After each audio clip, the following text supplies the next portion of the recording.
दूरदराज समुद्री गांव में एक गरीब मछुआरा रहता था। उसका नाम नाइम था। वह रोज सुबह सूरज निकलने से पहले अपनी पुरानी सी नाव लेकर समुद्र की ओर निकल जाता और दिन भर मछलियां पकड़कर मुश्किल से गुजारा करता। नाइम का जाल इतना पुराना हो चुका था कि अक्सर फट जाता। कई दिनों से वह खाली हाथ लौट रहा था। उसकी पत्नी बीमार थी और बच्चों को खाने के लिए कुछ भी मयस्सर नहीं था।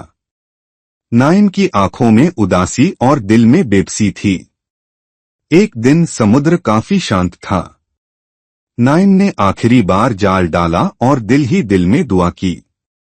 जब उसने जाल खींचा तो हैरानी से उसकी आंखें खुली की खुली रह गईं। जाल में एक मछली थी, लेकिन वह आम मछली नहीं थी, वह पूरी की पूरी सोने की बनी हुई थी। वह मछली ऐसे चमक रही थी जैसे सूरज खुद समुद्र से निकल आया है। अचानक वह सोने की मछली बोल पड़ी, ऐ नेक दिल मछुए, अगर तुम मुझे छोड़ दोगे तो मैं तुम्हारी 3 इच्छाएं पूरी करूंगी। लेकिन याद रखना, लालच मत करना। नाइम हैरान रह गया, मगर उसने नरमी से मछली को पानी में छोड़ दिया। पहली इच्छा के रूप में नाइम ने कहा, मेरी पत्नी स्वस्थ हो जाए। जैसे ही वह घर पहुंचा, उसकी पत्नी दरवाजे पर खड़ी थी, खुश और स्वस्थ, जैसे कभी बीमार ही न रही हो। दूसरी इच्छा में नाइम ने कहा, मुझे ऐसी रोजी मिले कि मैं किसी पर बोझ न बनूं। अगले ही दिन उसे एक बड़ी नाव मिली, नया जाल, और हर रोज इतनी मछलियां मिलने लगीं कि वह खुद भी हैरान रह गया। नाइम की खुशहाली देखकर पड़ोसी हैरान थे। कुछ ने उससे सवाल किए, कुछ ने जलन की। उनमें से एक लालची आदमी भी मछली पकड़ने निकला और किस्मत से उसे भी वही सोने की मछली मिली।